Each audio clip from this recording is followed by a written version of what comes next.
Hello and welcome. Some months ago I read Paula R.C.Readman's novella The Funeral Birds, and having enjoyed the narrative style, the characters and the plot, I was keen to try more of her writing. Something a little longer and weightier, with the opportunity for deeper character development and more intricate plotting. Her award-winning Seeking the Dark was not disappointing. So here are some reviews and a bit of reading. Seeking the Dark by Paula R.C.Readman. The blurb. Immortality comes at a price, so does betrayal. Investigative journalist Jacob Eldridge is obsessed with solving the mystery of the dead men sleeping, a series of unexplained deaths, but he isn't aware that the dark force is gathering strength. One evening, he spots a man leading a white-haired beauty through the crowds at his local bar. A few days later, he sees her again at a hotel in the company of a different man. A week later, both men are dead, and the police add their names to the unexplained death list. While conducting some background research at the library, a young girl doing her homework gives Jacob an unexpected clue. This turns the mystery of the dead men sleeping on its head when he discovers they're linked to the death of a Whitby ship over 224 years ago.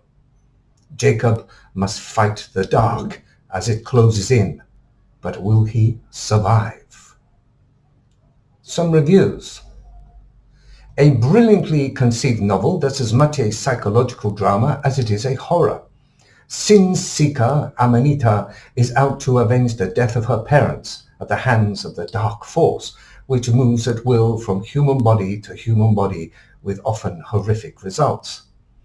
When the entity decides to take over good guy Jacob, who along with his friend Caro is trying to solve the death of his own parents, the book kicks into high gear. Paula R.C.Readman is a wonderfully imaginative writer whose skills are on full display here as the story moves seamlessly between present day and the past. This seasoned author has created an entertaining book that is both provocative and ultimately satisfying. Another review. Hard-boiled journalist Jake Eldridge is embroiled in an on-off relationship with Mariana, the tough but sympathetic proprietor of a nightclub.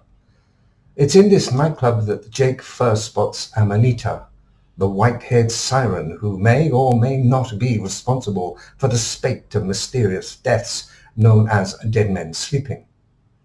As you probably guessed by now, we're deep into the seedy alleyways of noir in this crime horror mashup by the rather wonderful Paula R.C.Readman. Everyone who enters the orbit of Jake and Amanita, it seems, gets drawn into their downward spiral of madness, violence and sleaze, and questions circle like hungry vultures. All this is pulled together for a tight and exciting denouement that will leave you feeling hungry for more. Readman is an author who doesn't shy away from graphic scenes and perhaps even relishes dragging her characters through the mire. Seeking the Dark is an unsettling, immersive experience that will leave you feeling like you need a good bath to scrub away all the sin. And that's a compliment, by the way. My review. Excellent, fast-moving, with many twists and turns, taking us into sleazy dives, dingy alleyways, diggings both journalistic and archaeological. A modern detective novel meets the gothic and supernatural. If you are a fan of intricate detective novels, this is for you. If you are a fan of the supernatural, long shadows on moon-glinting cobbles and long-awaited revenge, this is for you. If a fan of both, tuck in. You'll enjoy every bite. And don't take things for granted. Nobody is who they appear to be in this tale of conflicts, both domestic and historical. Each chapter is an intravenous drip of fear and intrigue. I was tricked, taking sides with the wrong person and picking the wrong enemy. So beware. These characters have long memories and a tendency to keep their grudges close to their hearts. until someone gets it in the neck. Some lovely narrative prose at times, sending me back a paragraph now and then just to enjoy the words. Certainly deserving of the 2021 Best Indie Book of the Year award. Paula R.C.Readman has really found her stride with this novel, and looking forward to more. And I suggest keeping an eye out or an ear open for this author's next novel, The Phoenix Hour. You have been warned. A little reading for you, to give you a taste. The prologue. In the semi-darkness, a man sat hunched over his computer amidst the debris of cold coffee cups and half-eaten meals. Neglect and decay were testament to the time he'd spent online in his quest. To be so fucking close, yet so far. The monitor's glow highlighted the stern, angular features of the man and reflected his dark green eyes. What time is it? He could measure his lifespan twice, even 3 times. An eternity was child's play to him. Tick, bloody tock. Where has all the excitement gone? He wanted to finish what he had started 224 years ago. Hungry to drag down his lost prey, he reflected on how long it had been since his last kill. His fingers skipped over the keys in a ritualistic dance. Then he threw his head back with a throaty laugh. Soon it'll all be over. Through the window, beyond the rooftops on the far horizon, the first strands of morning light were visible. This is my time. Mine to enjoy in whatever way I want, to indulge in whatever sins I wish, and to destroy whoever stands in my way. On returning to his search, he selected a web page and clicked. After paging down, he chuckled. What a sly one. Clever little bitch. Oh, the joy I'll have watching her life ebb away. He relived his reward, the pleasure of killing her parents. The moment her mother's skin blistered and burned was the sweetest of memories. That perfect morning so long ago. A delight watching them die in the purest of agonies. Their loving God, their Saviour, ignored their desperate cries for mercy. What a joy! The sweetest music, a soul dying in agony. He fingered the small gilt-framed oil painting, a study of a young girl's face. The artist's exquisite brushwork captured the essence of the child's innocence. Her shimmering white hair framed the pale complexion of her up-tilted face. The lines of her slightly parted lips seemed to cry out with joy. Her most haunting feature was her eyes.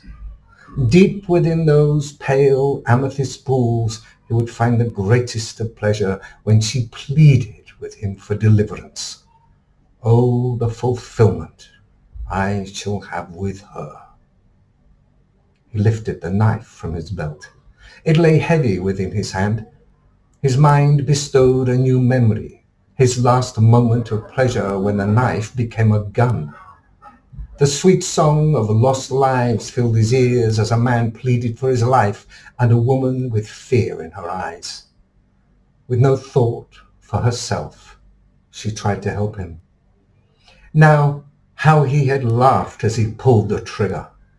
Pleasure raced through his body for the first time in an eternity. He felt alive again.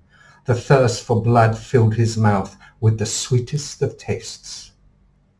In the trench, the man looked over his wife's shoulder at him, a questioning look in the man's blue eyes. Why the betrayal? The man had mouthed his love to his wife and was kissing her as he pulled the trigger.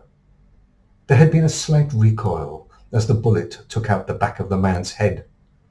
The weight of the man's body falling back into the trench dragged the woman with him.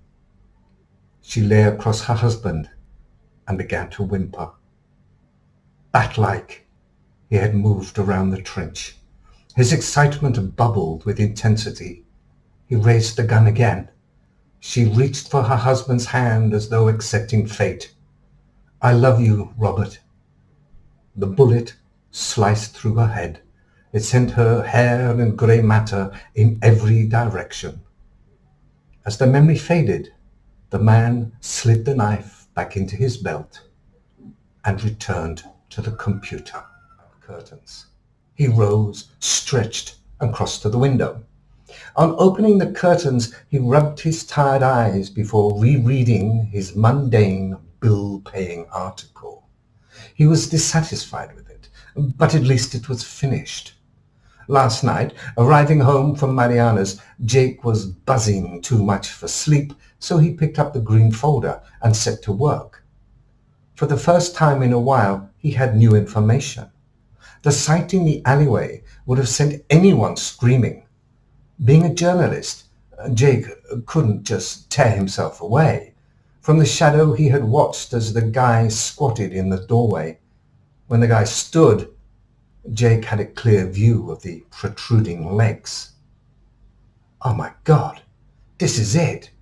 Had he, Jacob Eldridge, witnessed the killer at work? Then the weird stuff happened. Something unseen suddenly floored the guy. 1 minute he was shining his torch around. The next he was flat on his back. Jake had stepped forward to help, but things got freakier. A second man, whose legs had been in the doorway, rose zombie-like. Unsteadily, like a puppet, he moved toward the fallen guy. That's when the screaming started. Jake reread his notes, checking he hadn't left anything out. With a red pen, he underscored twice the fact that the dead guy was the man he had seen with the white-haired girl. Why hadn't he told Walker? But the journalist's voice in his head told him, "You never play your end game first." He paused, his fingers resting on the keys. Maybe the guy hadn't been dead.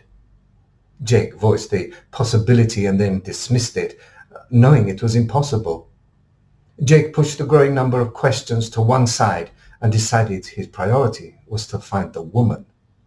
First, who was she?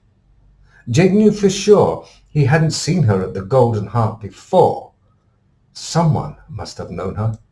With her looks, she was unforgettable. Next, he revisited the information stored on his computer. Maybe he had missed something. After years of amassing data, he knew every minute detail. Like some archaeologist picking over an Egyptian mummy already ravaged by time in search of something important he might have overlooked. Jake ruffled his hair and leant back. His father's words echoed across time and space. The answer is always there. You just need to look in the right place. How will I know what's the right place? Because you'll know all the answers.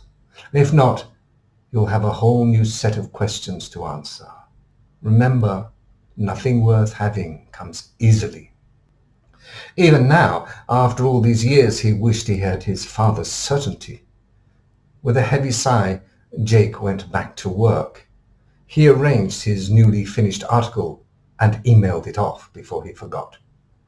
It wasn't his best work, but it would clear a few outstanding bills. Now the article was gone, he worked his way through the contents of the green folder.